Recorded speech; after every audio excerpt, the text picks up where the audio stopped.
Organización y facultades de los poderes.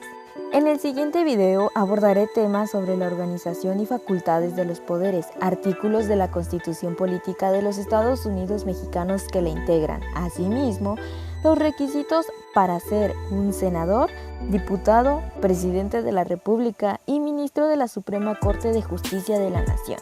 Disfruta del video.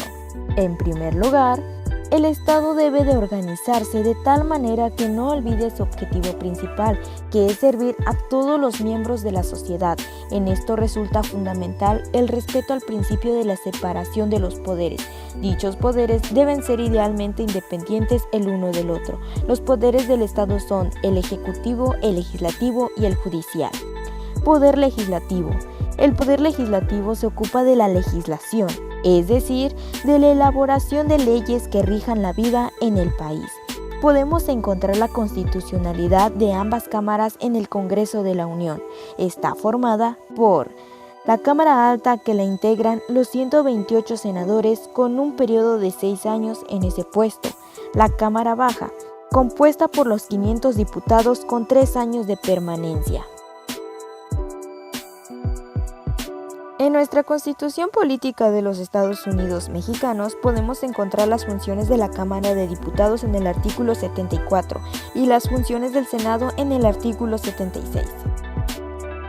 La reforma en la integración del Senado. Como lo mencionamos anteriormente, el Senado está constituido con un total de 128 integrantes, pero ¿cuál es la integración de la Cámara de Senadores por tipo de elección? 64 de ellos forman la mayoría relativa, 32 la primera minoría y 32 la representación proporcional. Asimismo, se hace presente la paridad de género, que es la participación equilibrada de hombres y mujeres en las posiciones de poder y de toma de decisiones en todas las esferas de la vida. Constituye una condición destacada para la igualdad.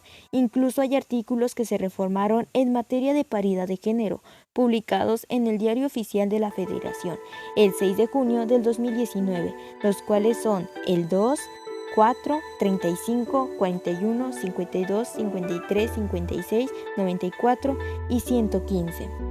En el artículo 52 constitucional podemos encontrar cómo está integrada la Cámara de Diputados, pero si quisiéramos ser diputados, ¿qué requisitos debemos cumplir?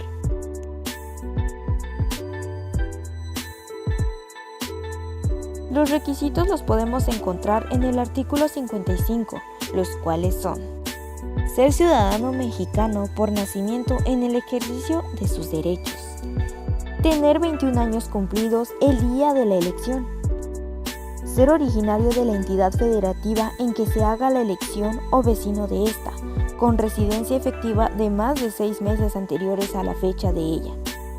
¿Y cuáles son los requisitos para ser senador?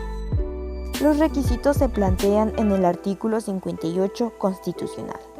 Para ser senador se requieren los mismos requisitos que para un diputado, excepto el de la edad, que será la de 25 años cumplidos el día de la elección. En el artículo 59 de nuestra Constitución nos habla de cuántas veces podrán ser electos los senadores y diputados.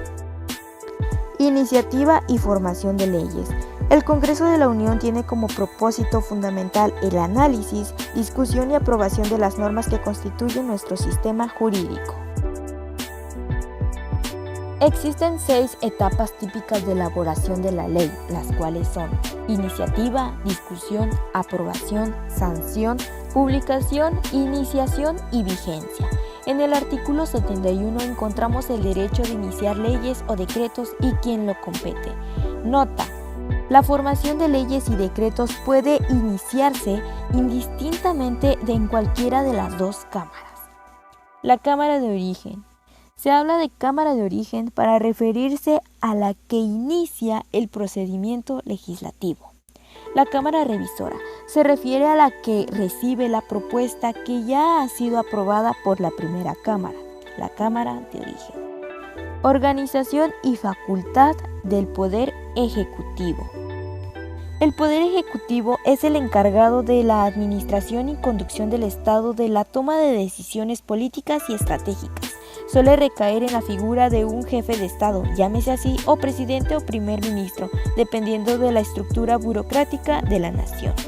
El artículo 80 constitucional habla sobre quién se deposita el ejercicio del supremo poder ejecutivo de la Unión en un solo individuo, que se denomina presidente de los Estados Unidos mexicanos.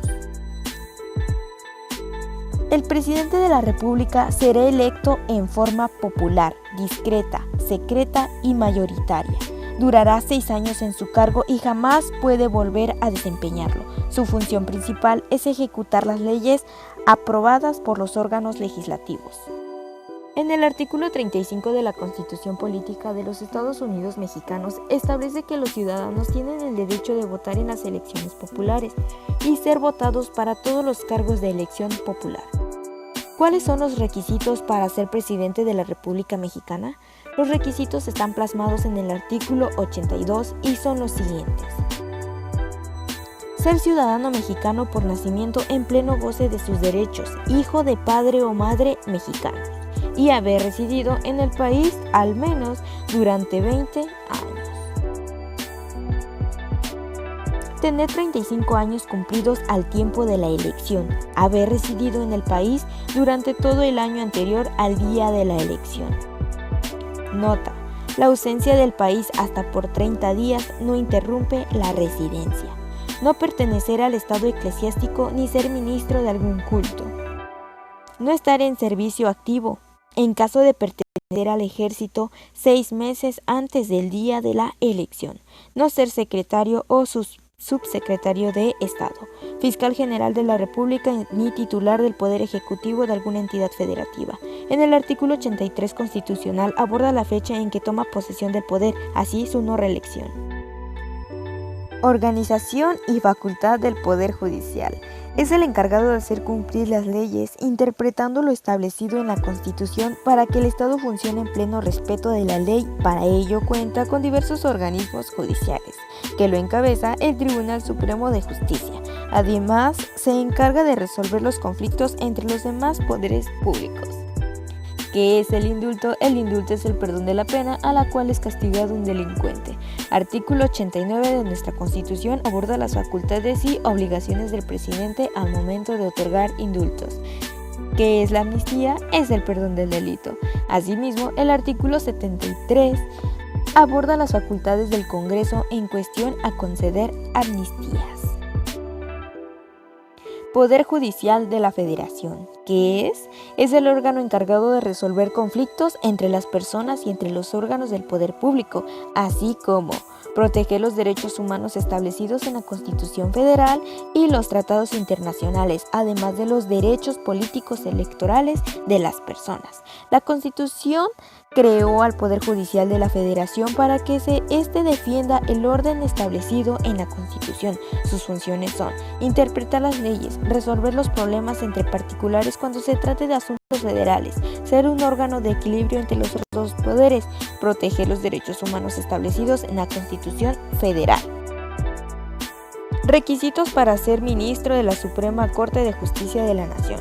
Tales requisitos están estipulados en el artículo 95 constitucional. Se necesita ser ciudadano mexicano por nacimiento en pleno ejercicio de sus derechos políticos y civiles. Tener cuando menos 35 años cumplidos el día de la designación. Poseer el día de la designación con antigüedad mínima de 10 años, título profesional de licenciado en Derecho expedido por autoridad o institución legalmente facultada para ello. Gozar de buena reputación y no haber sido sometido o condenado por delito que amerite pena corporal de más de 1 año de prisión. Haber residido en el país durante los 2 años anteriores al día de la designación. No haber sido secretario de Estado, fiscal general de la República, senador, diputado federal, ni titular del poder. ¿Y tú, qué papel quieres desempeñar para representar a tu país? ¿Senador, diputado, ministro de la Suprema Corte?